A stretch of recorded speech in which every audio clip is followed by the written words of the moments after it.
Om Swastiastu. Assalamualaikum warahmatullahi wabarakatuh. Salam sejahtera untuk kita semua. Shalom Namo Buddhaya. Izin dokter, perkenalkan kami dari SGD A10 akan mempresentasikan studi proyek kami yang berjudul Pemberian Obat untuk Diabetes Mellitus Tipe 2. Perkenalkan, saya Niko Mangsri Mahyoni Aryasih dengan 3 digit tim terakhir 257 akan mempresentasikan mengenai diagnosis kasus. Pasien Andi, laki-laki berusia 55 tahun, dicurigai menderita diabetes mellitus tipe 2.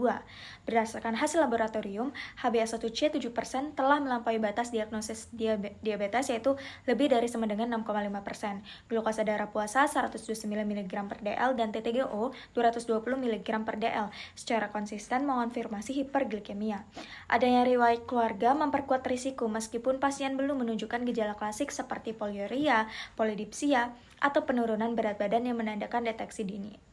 Adapun masalah klinis utama adalah perlunya penata laksanaan segera untuk mengontrol hiperglikemia kronis dan mencegah komplikasi jangka panjang. Pendekatan mencakup modifikasi gaya hidup seperti terapi nutrisi dan aktivitas fisik, dan kemungkinan terapi farmakologis. Pasien juga memerlukan edukasi tentang pemantauan mandiri, pencegahan komplikasi, dan penanganan hipoglikemia. Adapun dampak psikologis seperti kecemasan dan kekhawatiran komplikasi, serta tantangan adaptasi pola hidup perlu diantisipasi. Begitu juga dalam aspek sosial seperti perubahan aktivitas harian dan beban finansial pengobatan jangka panjang. Sekian dari saya, terima kasih. Meski tanpa gejala klasik, hasil dari diagnosis yang sudah disampaikan teman saya sebelumnya menunjukkan adanya gangguan metabolisme glukosa, khususnya diabetes mellitus tipe 2. Masalah utamanya itu meliputi gangguan metabolik berupa hiperglikemia kronis, kemudian yang kedua ada kebutuhan tata laksana komprehensif untuk mencapai kontrol glikemik dan mencegah komplikasi lebih lanjut. Kemudian yang ketiga adalah pendamping psikososial, mengingat potensi kecemasan, kebutuhan edukasi, serta adaptasi terhadap gaya hidup yang lebih sehat. Perkenalkan, nama saya Imade Ananta Nugraha Wisesa Sudastra dengan 3 digit yang terakhir UTG1. Pada kesempatan kali ini saya akan menjelaskan mengenai tujuan terapeutik. Jadi, tujuan utama pengobatan para pasien dengan diabetes mellitus tipe 2 ini seperti pada kasus Andy, yang dimana Andy berusia 55 tahun, yang menunjukkan HbA1c sebesar 7%, glukosa puasa 129 mg per desiliter, dan hasil tes toleransi glukosa oral atau TTGO 220 mg per desiliter adalah untuk mencapai kontrol glikemi optimal guna mencegah komplikasi jangka panjang seperti penyakit kardiovaskular, retinopati, nefropati, dan neuropati. Pengendalian glukosa darah yang baik direkomendasikan dengan target HbA1c kurang dari 7% untuk sebagian besar pasien dewasa, kecuali ada kondisi khusus yang memerlukan penyesuaian target individual. Selain itu, pengobatan bertujuan untuk memperbaiki kualitas hidup pasien melalui pendekatan individual yang mencakup edukasi, perubahan gaya hidup sehat, dan bila diperlukan terapi farmakologis seperti metformin sebagai terapi lini pertama.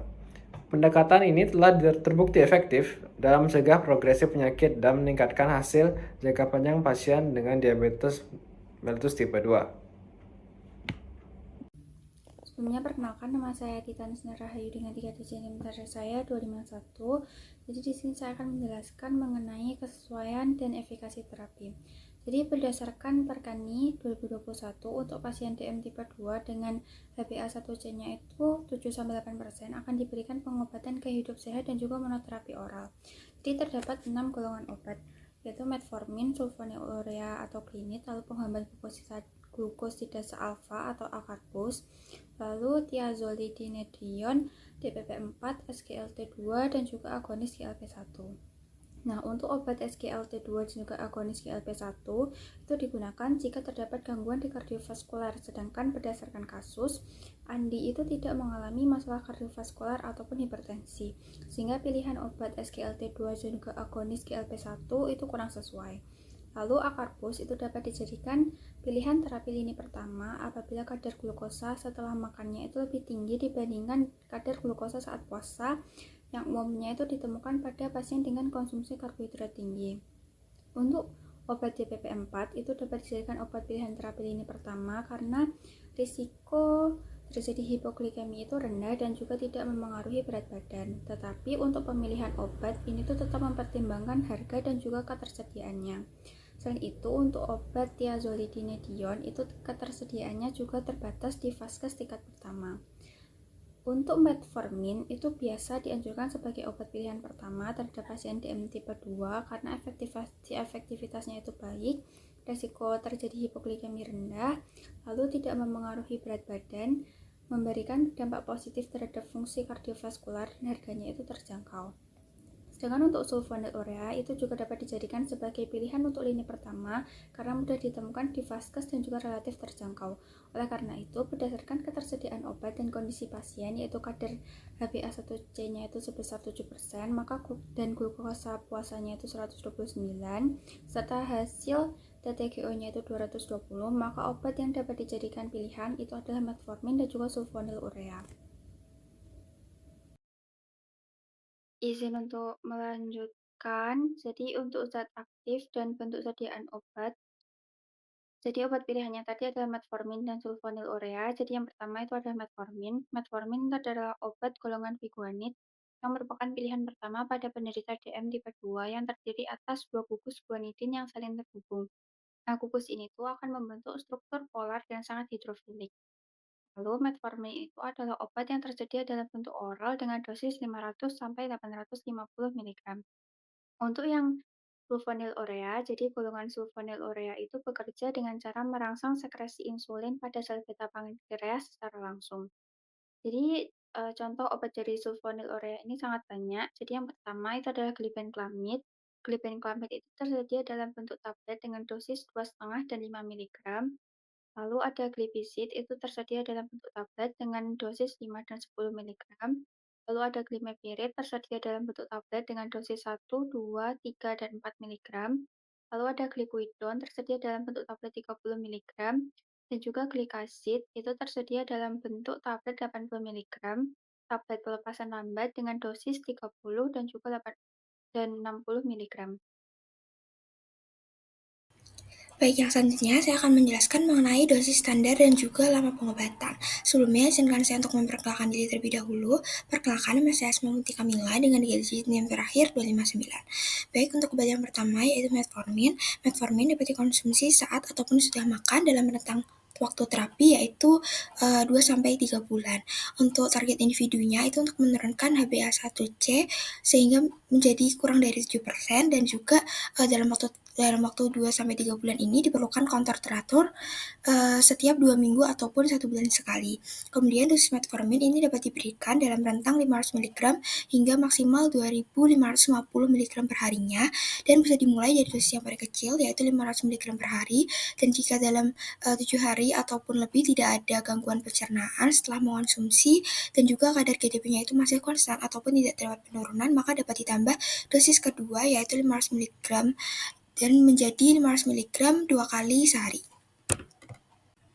Baik, yang selanjutnya ada sulfonylurea. Sulfonylurea dapat dikonsumsi sebelum makan untuk waktu terapi dan juga target individu dan kontrol teratur sama dengan metformin yang sudah saya jelaskan di slide sebelumnya. Untuk sulfonylurea ini terdapat 6 golongan yaitu glibenclamid, glipizid, glikasid, glikuidon, glimepirid. Untuk dosis harian dan juga frekuensi hariannya dapat dilihat dalam tabel. Baik, perkenalkan nama saya Dewa Madya Kusada Dwi Pamahendra dengan 3 digit NIM terakhir 233. Kali ini saya akan menjelaskan mengenai efektivitas dan kenyamanan penggunaan obat. Yaitu ada yang pertama ada metformin, di mana metformin ini mempunyai efek utama mengurangi produksi glukosa hati atau gluconeogenesis dan memperbaiki ambilan glukosa di jaringan perifer.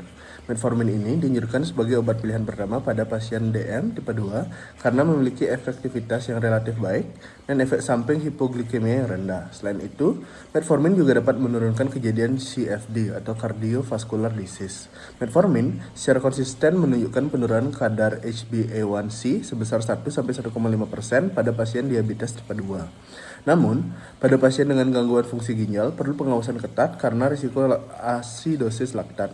Meskipun resiko ini relatif rendah, metformin tidak boleh diberikan pada beberapa keadaan seperti LFG yang kurang dari 30 ml per menit atau 1,73 meter persegi, adanya gangguan hati berat, serta pasien-pasien dengan kecenderungan hipoksemia, di mana misalnya penyakit cerebrovaskular, sepsis, renjatan, PPOK atau penyakit paru obstruktif kronik, gagal jantung NYHA atau New York Heart Association fungsional kelas 3 sampai 4. Baik, selanjutnya yaitu mengenai efektivitas dan kenyamanan penggunaan sulfonylurea. Di mana sulfonylurea ini mempunyai efek utama meningkatkan sekresi insulin oleh sel beta pankreas. Di mana sulfonylurea ini dapat dipilih sebagai obat pertama jika ada keterbatasan biaya dan obat tersedia di fasilitas kesehatan dan pasien tidak rentan terhadap hipoglikemia.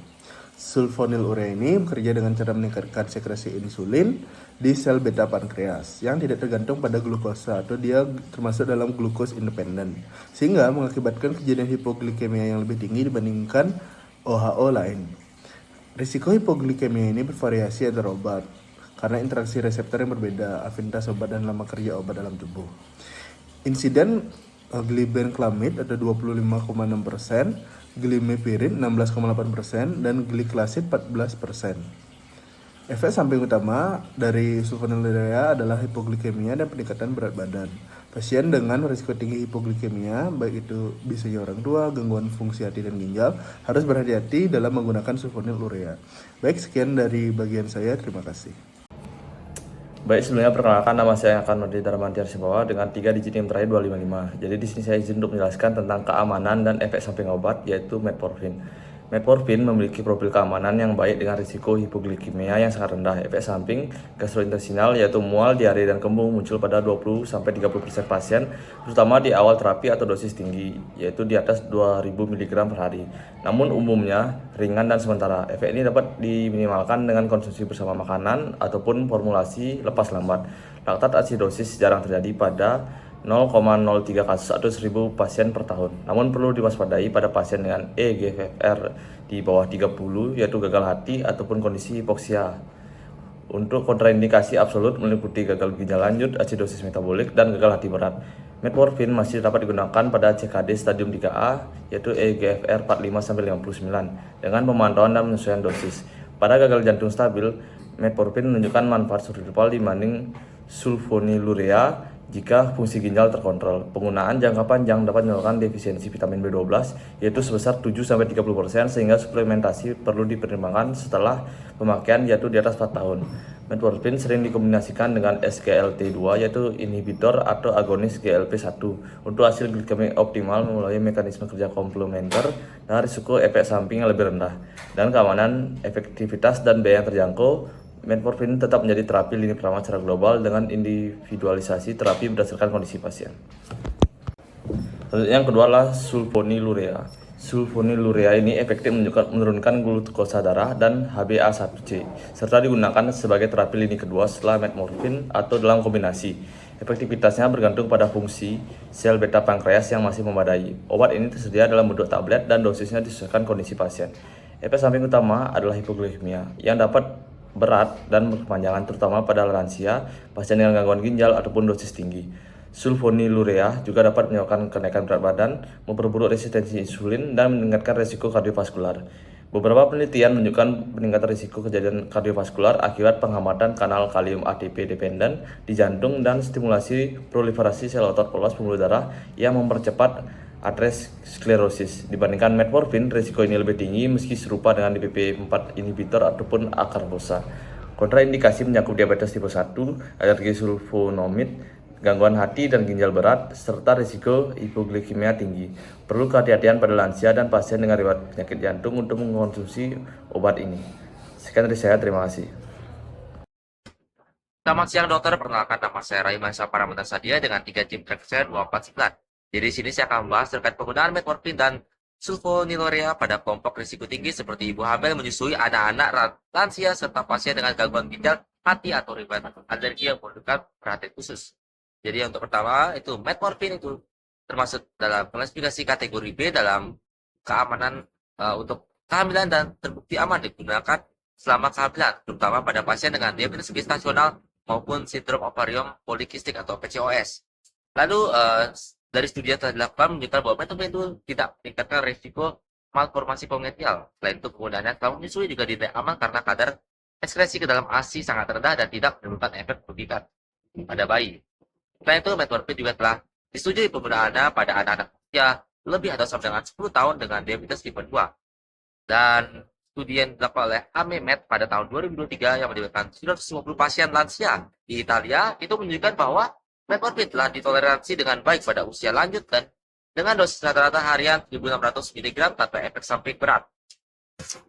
Sebaliknya, untuk sulfonylurea itu tidak dianjurkan untuk digunakan selama kehamilan karena dapat menembus plasenta dan menyebabkan hipoglikemia neonatal. Oleh karena itu, insulin tetap menjadi pilihan utama dalam pengelolaan diabetes gestasional. Selama menyusui, sulfonylurea sebaiknya juga dihindari karena risiko hipoglikemia pada bayi. Penggunaan obat ini pada anak-anak pun disarankan dengan risiko hipoglikemia, dan pada pasien lansia sulfonylurea itu harus digunakan dengan sangat hati-hati karena metabolisme tubuh yang lambat dan fungsi ginjal yang menurun dapat mengakibatkan risiko hipoglikemia yang berat, khususnya pada penggunaan glibenclamide. Lalu pada pasien dengan gangguan ginjal atau hati juga perlu dilakukan penyesuaian dosis. Dan dalam kondisi gangguan ginjal ringan hingga sedang, gliclazide dianggap sebagai alternatif yang lebih aman dibanding glibenclamide. Walaupun jarang terjadi reaksi alergi terhadap sulfonylurea tetap dapat muncul, misalnya berupa ruam kulit, urtikaria, dan hingga angiodema. Sekian dari saya. Perkenalkan, nama saya Jason Ignatius Kosasi dengan 3 digit NIM terakhir 253. Oke, untuk berdasarkan efektivitas dan biaya yang relatif terjangkau, metformin sangat disarankan sebagai obat pilihan pertama dalam pengelolaan diabetes mellitus tipe 2. Obat ini telah terbukti secara klinik mampu menurunkan kadar HbA1c sekitar 1-1,5% dan tidak meningkatkan resiko hipoglikemia sehingga aman digunakan pada sebagian besar pasien. Selain itu, metformin juga memberikan manfaat tambahan berupa penurunan berat badan dan potensi efek kardioprotektif. Oleh karena itu, metformin hendak diberikan secara segera setelah diagnosis ditegakkan. Sesuai dengan konsensus Perkeni, jika kadar HbA1c awal pasien berada di bawah 7,5%, maka terapi awal dapat dimulai dengan monoterapi oral. Monoterapi ini bertujuan untuk mengontrol glikemia secara optimal pada tahap awal penyakit. Pemberian metformin dapat dimulai dengan dosis rendah yaitu 500 mg 1 hingga 2 kali sehari dan titrasi perlahan sesuai toleransi pasien untuk minimalisir efek samping gastrointestinal dengan pemantauan fungsi ginjal secara berkala serta dukungan terhadap kepatuhan pasien dalam menjalani terapi. Metformin menjadi pilihan yang rasional, efektif, dan aman untuk pengelolaan jangka panjang diabetes mellitus tipe 2. Baik, untuk persiapan obat ini diresepkan oleh Dr. Jesslyn Siotang, SKET, dan pada Minggu 1 Juni 2026. Untuk obatnya itu dia akan memberikan metformin 500 mg dengan 30 tablet isinya yang diminum setelah makan sehari sekali. Sekian, terima kasih. Selamat pagi, perkenalkan saya Eko Manuski Sadari Putra dengan 3 digit NIM terakhir 237. Jadi saya akan mempresentasikan tentang komunikasi, informasi, dan edukasi. Jadi yang pertama, metformin itu memiliki profil keamanan yang baik dan jarang menyebabkan hipoglikemia jika digunakan sebagai monoterapi. Namun pada pasien dengan gangguan ginjal atau hipoksia jaringan, risiko asidosis laktat itu meningkat sehingga fungsi ginjal itu harus dipantau secara berkala. Kemudian juga efek samping yang umum adalah gangguan cerna seperti mual, diare, dan juga kembung. Nah, efek samping ini biasanya ringan dan dapat dikurangi dengan minum obat setelah makan. Efek serius seperti asidosis laktat itu sangat jarang tetapi dapat terjadi terutama bila pasien dehidrasi berat atau memiliki fungsi ginjal yang buruk. Nah, selanjutnya sulfonylurea jadi bekerja dengan merangsang sekresi insulin dari sel beta pankreas sehingga efektif menurunkan kadar glukosa darah. Nah, obat ini memiliki risiko hipoglikemia yang lebih tinggi terutama jika pasien tidak makan atau melakukan aktivitas fisik berat setelah minum obat. Efek samping utama adalah hipoglikemia dengan gejala seperti lemas, pusing, gemetar, berkeringat dingin, dan juga lapar yang berlebih. Pasien itu harus mengenali gejala tersebut dan segera mengonsumsi makanan dan atau minuman manis setelah gejala ringan muncul. Selanjutnya, edukasi terhadap pasien. Membaiknya gejala seperti poliurea dan kelelahan tidak berarti diabetes dari pasien itu sembuh. Jadi diabetes mellitus adalah penyakit kronis progresif yang tidak bisa disembuhkan, hanya bisa dikendalikan. Oleh karena itu, meskipun merasa sehat, pasien itu harus tetap minum obat dan juga rutin kontrol. Nah, menghentikan obat secara sepihak dapat menyebabkan lonjakan gula darah dan akhirnya mempercepat komplikasi. Sekian yang dapat saya sampaikan, terima kasih. Perkenalkan, nama saya Inse Alessandro Sujana dengan 3 digit NIM terakhir 244, dan pada kesempatan ini saya akan menjelaskan mengenai komunikasi, informasi, dan edukasi. Pada pasien diabetes tipe 2, penggunaan obat harus tepat. Metformin diminum 2 kali sehari setelah makan pagi dan malam, dan tidak boleh dikunyah atau dikonsumsi saat perut kosong agar tidak mengiritasi saluran cerna. Sementara itu, sulfonylurea diminum 1 kali sebelum makan pagi, dan pasien wajib segera makan untuk mencegah risiko hipoglikemia karena obat ini merangsang produksi insulin. Selain minum obat yang teratur, pasien juga perlu menjalani perubahan gaya hidup. Ini termasuk pola makan sehat dengan mengurangi gula sederhana dan makan olahan, serta menambah serat dari buah dan sayur dengan indeks glikema rendah. Aktivitas fisik minimal 150 menit per minggu seperti berjalan, bersepeda, atau berenang sangat dianjurkan untuk meningkatkan sensitivitas insulin. Intervensi non-farmakologis seperti latihan aerobik dan resistensi terbukti efektif menurunkan kadar HbA1c dan berat badan. Dari sisi nutrisi, pola makan berbasis nabati atau diet Mediterania bisa memperbaiki kontrol gula darah dan mengurangi peradangan. Penurunan berat badan sekitar 5-10% saja sudah cukup untuk meningkatkan respon insulin dan mengurangi ketergantungan pada obat. Terakhir, walaupun metformin sering dikaitkan dengan risiko pada lansia, studi menunjukkan obat ini tetap aman digunakan pada usia sama dengan atau lebih 55 tahun asalkan fungsi ginjal dipantau rutin. Jadi penggunaan metformin pada lansia tetap dianjurkan dengan pengawasan yang ketat. Terima kasih. Selanjutnya, keamanan metformin pada lansia. Metformin tetap aman digunakan pada pasien usia lanjut asal fungsi ginjal dimonitor secara berkala. Studi observasional di Eropa menunjukkan bahwa pasien dengan laju filtrasi glomerulus atau EGFR sama dengan atau lebih 45 mm per menit per 1,73 meter kubik memiliki risiko asidosis laktat yang sangat rendah, jadi tetap aman digunakan. Selain itu, manfaat metabolik dari metformin seperti peningkatan sensitivitas insulin tetap signifikan pada lansia. Maka dari itu, usia lanjut bukan merupakan kontraindikasi absolut, tapi memerlukan pemantauan fungsi ginjal yang lebih intensif. Sekian dari saya, terima kasih. Sebelumnya, perkenalkan, nama saya Davina Yunis Manuela dengan 3 digit NIM terakhir 241. Di sini saya izin menjelaskan mengenai evaluasi terapeutik. Evaluasi terapeutik adalah proses sistematis untuk menilai efektivitas dan juga keamanan terapi dalam mencapai target klinis, dengan tujuan memaksimalkan manfaat dan juga meminimalkan resiko efek samping. Pada pasien DM tipe 2, evaluasi ini penting untuk menilai keberhasilan dan juga intervensi dalam menurunkan kadar dari glukosa darah. Target HbA1c menurut ADA 2023 adalah di bawah 7% untuk sebagian besar pasien, dengan evaluasi berkala tiap 3 bulan melalui pemeriksaan HbA1c, glukosa puasa, dan postprandial.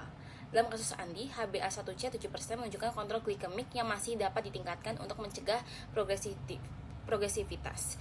Keamanan terapi juga penting, seperti metformin dapat menyebabkan efek samping gastrointestinal. Formulasi extended release memiliki efek samping GI yang lebih ringan dibanding immediate release, sehingga dapat meningkatkan tolerabilitas dari pasien. Selanjutnya, indikator keberhasilan dan juga kegagalan obat diabetes mellitus tipe 2. Untuk keberhasilan pengobatan DM tipe 2 dapat dinilai dari kadar HbA1c yang berada di bawah 7%, yang mencerminkan kontrol glukosa darah jangka panjang selama 2-3 bulan terakhir. HbA1c digunakan sebagai parameter utama untuk menilai efektivitas terapi, karena selain menunjukkan keberhasilan pengobatan, juga membantu menentukan prognosis dan juga mencegah komplikasi. Nilai HbA1c yang tinggi di atas 7% menunjukkan bahwa terapi belum optimal dan seringkali disebabkan oleh ketidakpatuhan pasien, seperti tidak rutin minum obat, pola makan tidak sehat, kurang olahraga, atau masih merokok. Oleh karena itu, keberhasilan terapi tidak hanya ditentukan oleh obat yang diberikan, tetapi juga oleh peran aktif pasien dalam menjalani gaya hidup sehat secara konsisten. Dalam hal ini, keterlibatan tenaga kesehatan, terutama apoteker, sangat penting untuk memberikan edukasi, alat bantu pengingat, dan juga motivasi agar pasien lebih patuh menjalani terapi dan juga mencegah terjadinya komplikasi jangka panjang. Sebelumnya perkenalkan, nama saya Nil Putu Pinapati Utama dengan 3 digit NIM terakhir 235. Selanjutnya saya akan menjelaskan mengenai indikator keberhasilan dan kegagalan obat diabetes mellitus tipe 2. Jadi keberhasilan pengobatan DM tipe 2 dapat dinilai dari kadar HbA1c yang berada di bawah 7%, yang mencerminkan kontrol glukosa darah jangka panjang selama 2-3 bulan terakhir. HbA1c digunakan sebagai parameter utama untuk menilai efektivitas terapi, karena selain menunjukkan keberhasilan pengobatan, juga membantu menentukan prognosis dan mencegah komplikasi. Nilai HbA1c yang tinggi di atas 7% menunjukkan bahwa terapi belum optimal dan seringkali disebabkan oleh ketidakpatuhan pasien seperti tidak rutin minum obat, pola makan tidak sehat, kurang olahraga, atau masih merokok. Oleh karena itu, keberhasilan terapi tidak hanya ditentukan oleh obat yang diberikan, tetapi juga oleh peran aktif pasien dalam menjalani gaya hidup sehat secara konsisten. Dalam hal ini, keterlibatan tenaga kesehatan, terutama apoteker, sangat penting untuk memberikan edukasi, alat bantu pengingat, serta motivasi agar pasien lebih patuh menjalani terapi dan mencegah terjadinya komplikasi jangka panjang. Selanjutnya adalah rencana terapi lanjutan. Jika setelah 3 bulan terapi tunggal menggunakan obat antidiabetik oral belum menunjukkan perbaikan kadar HbA1c, maka pengobatan dapat dilanjutkan dengan kombinasi 2 obat, misalnya metformin dan glimepiride. Kombinasi ini dianggap efektif karena dapat menurunkan HbA1c sekitar 0,8-1,5% lebih besar dibanding penggunaan obat tunggal. Metformin bekerja dengan menghambat produksi glukosa di hati dan meningkatkan sensitivitas insulin, sedangkan glimepiride meningkatkan sekresi insulin dari sel beta pankreas sehingga memberikan efek yang saling melengkapi. Kombinasi lain seperti acarbose dengan glimepiride juga bisa digunakan karena memiliki mekanisme kerja yang berbeda namun saling menunjang. Apabila kombinasi 2 obat ini masih belum efektif dalam menurunkan HbA1c, terutama pada pasien dengan kontrol gula darah yang sangat buruk, maka dapat dipertimbangkan menggunakan 3 obat oral atau langsung menambahkan insulin. Berdasarkan penelitian, penambahan insulin terbukti lebih efektif dibanding menambah obat oral ketiga dalam mencapai target HbA1c dan mencegah komplikasi lebih lanjut. Sekian yang dapat saya sampaikan, terima kasih.